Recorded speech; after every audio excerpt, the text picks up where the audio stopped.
মুর্শিদাবাদের রেজিনগরে বোমা বিস্ফোরণের ঘটনায় রিপোর্ট তলব করা হয়েছে নির্বাচন কমিশনের পক্ষ থেকে।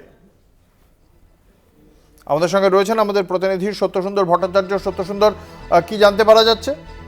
দেখো, রেজিনগরে বোমা বিস্ফোরণের যে ঘটনা ঘটেছে সেই ঘটনার রিপোর্ট কে পাঠিয়েছে মুখ্য নির্বাচনী আধিকারিকের দপ্তর।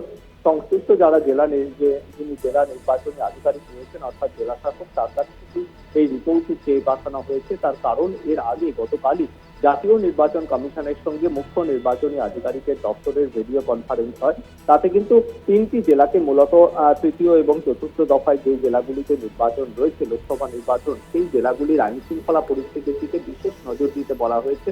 তার মধ্যে মুর্শিদাবাদ, মালদা এবং নদিয়া রয়েছে। সেক্ষেত্রে মুর্শিদাবাদে সাম্প্রতিক সময়ে দেখা গিয়েছে যে বেশ কয়েকটি ক্ষেত্রে যেভাবে বোমার পাওয়া গিয়েছে, কোথাও বোমা উদ্ধার হয়েছে বা বোমা বিস্ফোরণের ঘটনা ঘটেছে, সেই ঘটনার পুঙ্খানুপুঙ্খ সবিস্তার রিপোর্ট জেলা নির্বাচনী আধিকারিকের কাছ থেকে মুখ্য নির্বাচনী আধিকারিকের দপ্তর চেয়ে পাঠিয়েছে এবং সেই রিপোর্ট জাতীয় নির্বাচন কমিশনে পাঠানো হবে, এমনটাই কিন্তু নির্বাচন কমিশন সূত্রে জানা গিয়েছে।